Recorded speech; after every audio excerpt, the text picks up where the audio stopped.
হরে কৃষ্ণ, রাধে রাধে।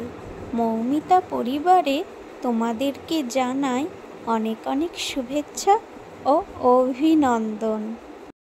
আজকের আলোচ্য বিষয়টি হচ্ছে বৈশাখ মাসের তুলসী জলদানের কাহিনী বা মাহাত্ম্য। তোমরা একটু মনোযোগ সহকারে শ্রবণ করো, তোমাদের অনেক অনেক ভালো লাগবে। হরে কৃষ্ণ, রাধে রাধে। বৈশাখ মাসে যেহেতু সূর্যের তাপ বৃদ্ধি পায়, তাই বিষ্ণু ভক্তগণকে জলদান করা হলে শ্রীহরি অতিশয় প্রিয় হন। শ্রীহরি কৃপাপূর্বক তার থেকে অভিন্ন শ্রী তুলসী বৃক্ষে জলদানেরও একটা সুযোগ প্রদান করেন। কিন্তু কেন তুলসীকে জলদান কর্তব্য? তুলসী শ্রীকৃষ্ণ প্রেয়সী, তার কৃপা ফলেই আমরা শ্রীকৃষ্ণের সেবার সুযোগ লাভ করতে পারি। তুলসী দেবীর সম্বন্ধে বলা হয়েছে, তুলসী দর্শনেই পাপসমূহ নাশ হয়। জলদান করলে যমভয় দূর হয়। রোপণ করলে তার কৃপায় কৃষ্ণ ভক্তি বৃদ্ধি পায় এবং শ্রীহরির চরণে অর্পণ করা হলে কৃষ্ণপ্রেম লাভ হয়। পদ্মপুরাণে সৃষ্টিখণ্ডে বৈষ্ণব শ্রেষ্ঠ শ্রী মহাদেব পুত্র কার্তিককে বলেন, সমস্ত পত্র ও পুষ্পের মধ্যে তুলসী হচ্ছে শ্রেষ্ঠা। তুলসী সর্বকামপ্রদা, মঙ্গলময়ী, শ্রদ্ধা, মুখ্যা, বৈষ্ণবী, বিষ্ণুর প্রেয়সী এবং সর্বলোকে পরম শুভা।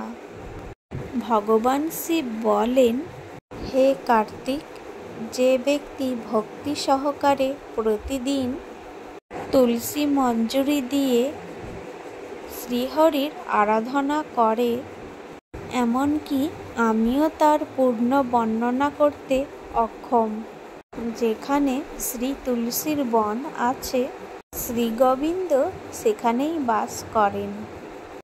আর গোবিন্দের সেবার উদ্দেশ্যে লক্ষ্মী, ব্রহ্মা প্রভৃতি সমস্ত দেবতা সেখানেই বাস করেন। মূলত শ্রীকৃষ্ণই জগতে আবদ্ধ।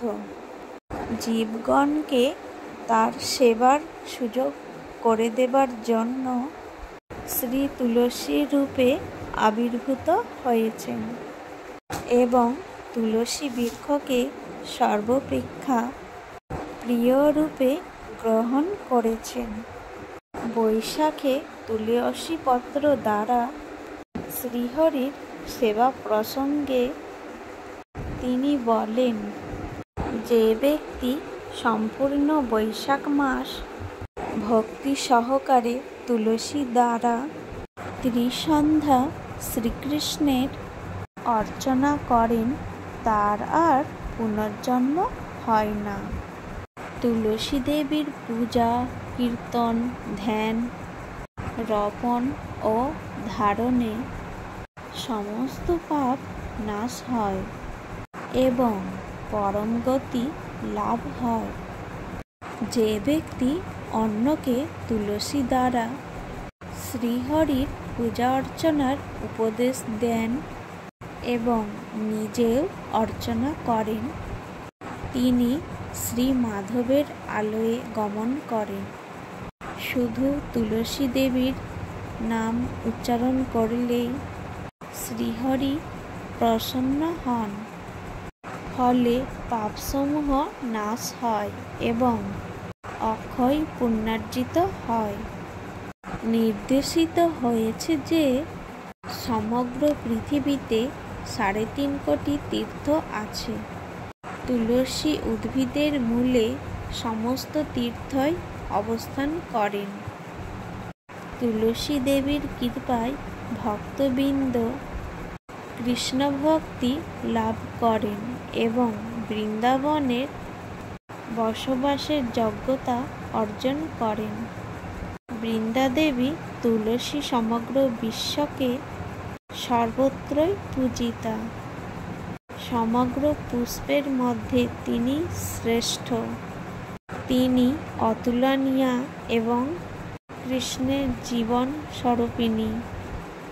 এছাড়াও এই সময় ভগবানের অভিন্ন প্রকাশ শ্রী শালগ্রাম শিলায়ও ব্যবস্থা করা হয়। কোনো এক সময় এক বৈষ্ণব তুলসী দেবীকে জল প্রদান ও তুলসী পরিক্রমা করে গৃহে গমন করেন। কিছুক্ষণ পর এক ক্ষুধার্ত কুকুর সেখানে এসে তুলসী দেবীর মূলে অবশিষ্ট জল পান করেন। কিন্তু তখনই এক ব্যাধ এসে তাকে বলতে লাগলো, দুষ্টু কুকুর, তুই কেন আমাদের বাড়িতে খাবার চুরি করেছিস? চুরি করেছিস ভালো, কিন্তু মাটির হাঁড়িটি কেন ভেঙে রেখে এসেছিস? তোর উচিত শাস্তি হলো কেবল মৃত্যুদণ্ড। অতঃপর ব্যাধ ওই কুকুরটিকে তখন বধ করে। তখন ওই যমদূতগণ কুকুরটিকে নিতে আসে, কিন্তু তৎক্ষণাৎ বিষ্ণুদূতগণ সেখানে এসে তাদের বাধা দিলে শ্রী বিষ্ণুদূতগণ বলেন, এই কুকুর পূর্বজন্মে জঘন্য পাপ করার কারণে নানাবিধ শাস্তি পাওয়ার যোগ্য ছিল, কিন্তু শুধুমাত্র তুলসী মূলের জল পান করার সূত্রে এর সমস্ত পাপ নাশ হয়েছে। এমনকি বিষ্ণুলোকে গমনের যোগ্যতাও অর্জন করেছে। অতঃপর সেই কুকুর সুন্দর দেহ লাভ করে বৈকুণ্ঠ ধামে গমন করেন। একটি সুন্দর কাহিনী তোমাদের কাছে তুলে ধরলাম। ভিডিওটা আর বেশি বড় করলাম না। সকলেই ভালো থেকো এবং সুস্থ থেকো, আর প্রেম সে বলো রাধে রাধে।